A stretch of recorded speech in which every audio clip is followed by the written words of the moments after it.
Fini, les paparazzades des joggings de Nicolas Sarkozy entourés de gardes du corps en plein Paris. La mode chez les politiques est désormais de se faire photographier les gants de boxe enfilés, en posture de combat, et Emmanuel Macron en a fait la preuve mercredi. Sur Instagram, sa photographe officielle Soazig de la Moissonnière a publié des photos très commentées du président en noir et blanc, les muscles saillants, s'attaquant avec vigueur à un sac de frappe. Des photos qui suivent celles de l'ex-ministre Olivier Véran, qui racontait dimanche au Figaro sa nouvelle vie de député et de médecin les gants au poing, dans une salle d'entraînement d'Aulnay-sous-Bois, Seine-Saint-Denis. Mais le boxeur politique le plus connu reste Édouard Philippe, qui ne manque pas de rappeler sa passion pour la discipline. En 2016, alors maire du Havre, il étale sa passion pour le noble art dans le documentaire « Édouard, mon pote de droite », qui a contribué à sa notoriété nationale. Propulsé un an plus tard à Matignon, où son prédécesseur Manuel Valls s'était aussi épris de ce sport et l'avait fait savoir, M. Philippe disait avoir appris de la boxe anglaise, ce que, il faisait, aujourd'hui, en maîtrisant l'angoisse qu'on peut avoir face à des situations angoissantes. La boxe est assez compatible avec l'exercice de la force de l'État, analyse auprès de l'AFP le spécialiste de la communication politique Philippe Moreau-Chevrolet. C'est un sport violent, mais avec des règles, comme la politique.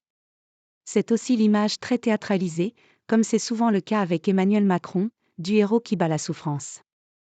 Emmanuel Macron est un technocrate qui s'essaie au style populiste, en essayant de répondre à Vladimir Poutine sur son terrain, poursuit Philippe Moreau-Chevrolet. La communication politique du président russe repose pour beaucoup sur ces clichés où on le voit exercer sa force physique dans plusieurs domaines sportifs, notamment en boxe. Code viriliste. Sur X, la députée écologiste Sandrine Rousseau s'est agacée des photographies du président, ces codes virilistes utilisés jusqu'à l'overdose. Quelle misère du politique! Quelle défaite du progressisme! Et quelle indigence de la communication politique!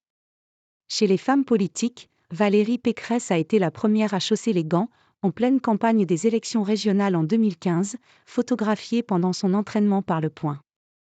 Mon équipe ne voulait pas, elle jugeait que cela faisait trop viol. Moi je n'étais pas d'accord. Même si c'est vécu comme un sport original pour une femme, cela donne une image de combattante, admettait-elle. Elle a été suivie par Rachida Dati, dont le coach louait en 2021 son « vrai mental de boxeur, qui ne lâche pas ». Outre-Atlantique, le combat remporté en 2012 par Justin Trudeau sur un député conservateur lors d'une rencontre caritative avait, selon certains experts, contribué à son image et à son accession à la tête du Canada en 2015. Un sport en vogue.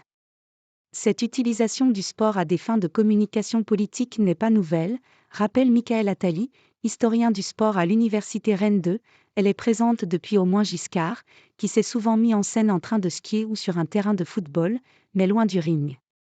En 1988, Jean-Marie Le Pen posait déjà dans sa résidence de Montretout, à Saint-Cloud, Hauts-de-Seine, torse nu et gants au poing, le regard rieur. De quoi inspirer 6 ans plus tard au présentateur du 20h de France 2, Paul Amar, une séquence devenue culte dans laquelle il distribuait des gants aux leaders d'extrême droite et à Bernard Tapie, convoqué pour un débat télévisuel musclé. L'attrait des politiques pour la boxe rejoint celui du grand public. De 26 000 adhérents à la Fédération française en 2021, ils sont passés à plus de 60 000 en 2023. Et l'image de ce sport dont les grands champions étaient issus des classes populaires, Carpentier, Cerdan, Bénichou, Mormec, s'est aussi transformée, devenant de plus en plus prisée des CSP+, à mesure que les salles ont fleuri à Paris et dans les grandes villes.